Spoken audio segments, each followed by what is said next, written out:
கிறிஸ்துவுக்குள் மிகவும் பிரியமானவர்களே, இந்த காலை நேரத்திலே உங்களை சந்திப்பதிலே மிகுந்த மகிழ்ச்சி அடைகிறேன். ஒவ்வொரு நாளும் இந்த மன்னா உங்களுக்கு ஆசீர்வாதமாக பிரயோஜனமாக இருக்கும் என்று விசுவாசிக்கிறேன்.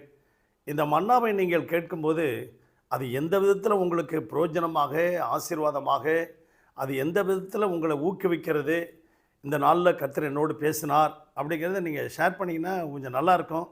ஏன்னா என்னையும் கொஞ்சம் உற்சாகப்படுத்துனது மாதிரி இருக்கும். ஓகேவா பிரியமானவர்களே, செய்வீங்களா?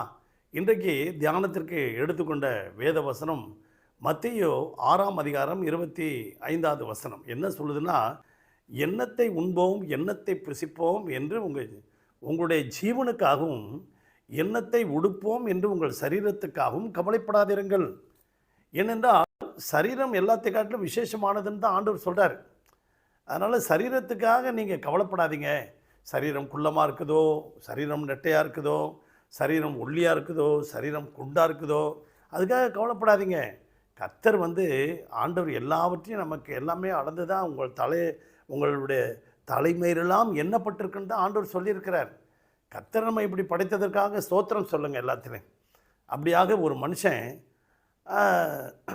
ரொம்ப ஒல்லியாக இருக்கான். அதாவது ஒல்லியாக இருக்கிற மனுஷனும் சரி, குண்டாக இருக்கிற மனுஷனும் சரி கவலைப்பட்டுக்கிட்டு இருக்கானுங்க. ஒருத்தன் ஒல்லியாக இருக்கான், ஒருத்தன் குண்டாக இருக்கிறான்.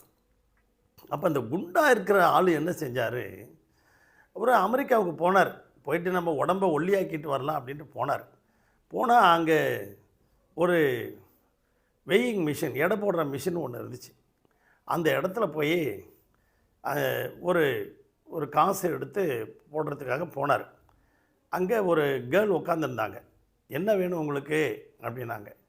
என்னுடைய சரீரத்தை நான் ஒல்லி ஆக்கணும், அதுக்காக வந்திருக்கிறேன், இந்தியாவிலேருந்து வந்திருக்கேன் அப்படின்னாராம். அதுக்கு நீங்கள் ஏன் இந்த மிஷினில் போய் நீங்கள் இது உங்களுடைய ஜாதகத்தை சொல்லக்கூடிய மிஷின் இது, இங்கே வாங்க, இங்கே நான் கொடுக்குறேன், ஒரு $10 வாங்குங்க. இந்த $10 இதை நீங்கள் இந்த ரூமுக்கு போனீங்கன்னா நீங்கள் கொஞ்சம் நேரத்தில் நீங்கள் ஒல்லி ஆகிடலாம் அப்படின்னு அவர் அந்த $10 கொடுத்து ஒரு டிக்கெட்டை வாங்கிட்டு உள்ளே போகிறார். உள்ளே போனால் ஒரே சேரு டேபிள்லாம் கலைஞ்சி கிடக்குது, யாருமே காணோம். அந்த மூலையில் ஒரு வயசு பொண்ணு, வாலிப பொண்ணு நின்றுட்டுருக்கு. பார்த்தோன்னே இவருக்கு ஒரு ஆசையாகிடுச்சு அந்த பொண்ணை தொடணும் அப்படின்ட்டு. இவர் போய் நேராக அந்த பொண்ணை தொடறதுக்கு ஓடுறாரு. அந்த பொண்ணு சுற்றி வருது. அந்த பொண்ணை கடைசியில் தொட முடியல. அப்படியே மூச்சு வாங்கின்னு வெளியில் வந்துட்டார். அப்போ அந்த பொண்ணு சொன்னிச்சான், நீங்கள் அவ்வளோதான், முடிஞ்சிருச்சு, ட்ரீட்மெண்ட்டு முடிஞ்சிருச்சு உங்களுக்கு. அப்புறம் அவர் சொன்னாராம், நீங்கள் ஒரு ஸ்பெஷல் ட்ரீட்மெண்ட் ஒன்று இருக்குன்னு சொன்னீங்க, இது ஆர்டினரி ட்ரீட்மெண்ட்டு $10ன்னு சொன்னீங்க, ஸ்பெஷல் ட்ரீட்மெண்ட்டு ஐயோ அது உங்களுக்கு வேண்டாம் சார். இல்லை அது எப்படி தான் இருக்குன்னு நம்ம பார்த்துருவோம் அப்படின்ட்டு அப்போ $20 கொடுங்க அப்படின்னார். இன்னொரு $20 கொடுத்து இன்னொரு ரூமுக்கு அனுப்புனாராம். இன்னொரு ரூமுக்கு அவர் போனார்னா அதே மாதிரி டேபிள் சேர்லாம் களைஞ்சி கிடக்குதான். அந்த மூலையில் ஒரு வயசான பாட்டி, 90 வயசு பாட்டி இருக்குதான். அந்த 90 வயசு பாட்டி என்ன செஞ்சிருச்சு, இவரை துரத்த ஆரம்பிச்சிருச்சு. இவரை துரத்த முடியல, பிடிக்க முடியல. கடைசியில் இவர் வெளியில் வராரு.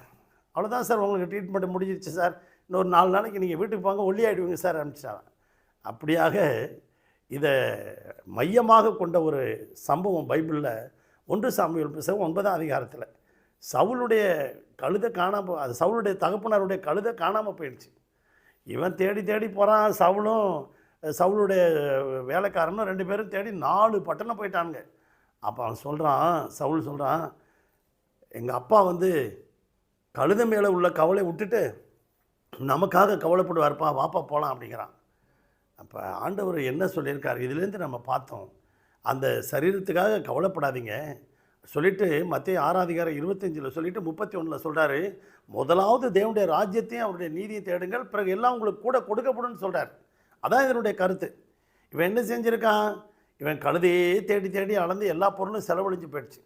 கடைசியில் வேலைக்காரன் சொல்கிறான், தேவ மனுஷனை பார்க்குறதுக்கு சும்மா போக முடியாது, ஒரு 1/4 சேக்கல் வெள்ளி இருக்குது, நம்ம எடுத்துகிட்டு போகலாம் அப்படின்னு போனால் அந்த பட்டணத்தில் சாமுவேலுங்கிற தேவ மனுஷனை தேடி போனால் சவுல் ராஜாவாகிறதுக்கு கர்த்தர் ஆயத்தம் பண்ணின முன்னந்தோடைய எடுத்து சாமுவேல் கொடுக்குறார்.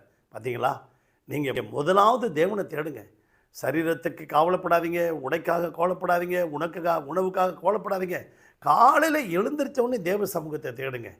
உங்களுக்காக சவுலுக்கு ஆயத்தம் பண்ணி வச்சுருந்த முன்னந்தோடைய கொடுத்தது மாதிரி உங்களுக்கும் கர்த்தர் இன்னைக்கு எல்லாமே ஆயத்தப்படுத்தி வச்சுருக்கார். பெற்றுக்கொள்கிறீங்களா? பரலோக பிதாவே, இந்த சத்தத்தை கேட்டுக்கொண்டிருக்க ஒவ்வொரு பிள்ளைகளையும் ஆசீர்வதிங்க. ஒவ்வொரு குடும்பத்தினுடைய தேவைகளை சந்திங்க. எல்லாரையும் வேலி எடுத்து பாதுகாத்து கொள்ளும். எல்லா சளி, இருமல், பலவீனத்திலிருந்து விடுதலை தாரும். நல்ல சுகபலன், ஆரோக்கியத்தை கட்டளையிடும். தேவைகளை எல்லாம் சந்திங்க. இயேசுவின் நாமத்தில் பிதாவே, ஆமென். God bless you.